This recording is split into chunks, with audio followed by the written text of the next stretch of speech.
కన్నీళ్ళు చాలా విలువైనవి, చాలా విలువైనవి. కన్నీరు కార్చేటటువంటి వ్యక్తిలో కపటం ఉంటుందేమో, కల్మషం ఉంటుందేమో, కానీ కన్నీటిలో మాత్రం ఏ కల్మషం లేదు, ఏ కపటం ఉండదు.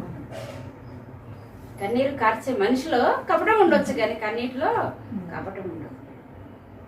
అది దేవుడు మనకిచ్చినటువంటి కల్తీ లేనటువంటి ఏవైనా ఉన్నాయి అంటే కన్నీళ్ళు ఒక్కటే.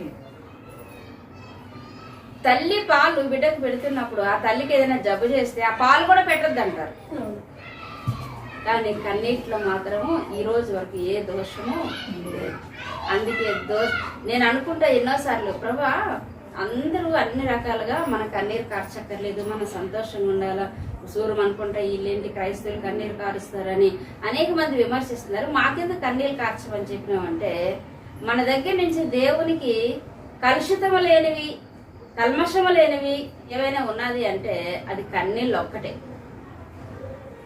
వాటిని మనము తల్లి కొరకు, తండ్రి కొరకు, లేకపోతే ఈ లోకంలో బిడ్డల కొరకు, లోకంలో అవసరాల కొరకు, లోకంలో ప్రియులైన వారి కొరకు, లోకంలో ఇష్టమైన వారి కొరకు ఎంతో కన్నీరు కారుస్తాం. అప్పుడు చాలా బాగా కన్నీళ్ళు వస్తాయి, కానీ ప్రార్థన దగ్గరికి వస్తే కన్నీళ్ళు రావు. కారణం ఏంటంటే మనము మనుషులకు చెప్పడానికి, లేకపోతే మనుషులను ప్రేమించడానికి, లేకపోతే మనుషుల ముందు కనిపించడానికి మనం ఇష్టపడతాం, కానీ దేవుని ఎదురు కనబడటానికి ఇష్టపడతాం.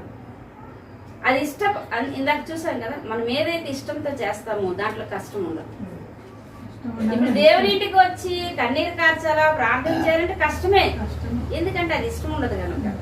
మరి మనకి ఇష్టమైనది ఏంటి?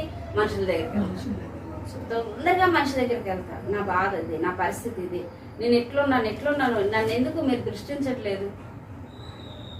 మనుషుల యొక్క సానుభూతి కోరుకుంటాం. మనుషులు వచ్చి పలకరిస్తే మనకి ఏదో శక్తి వచ్చినట్లు ఫీల్ అయిపోతాం.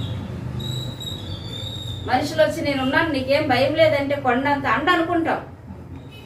కానీ దేవుడు ఎన్నిసార్లు నువ్వు భయపడవద్దు, నేను నీకు తోడుగా ఉన్నానన్నా ఆ మాటని ఈ పరిశుద్ధ గ్రంథం వరకే మనం పెడుతున్నాం, కానీ మన జీవితంలోకి ఆ మాటలు తెచ్చుకోలేకపోతున్నాం.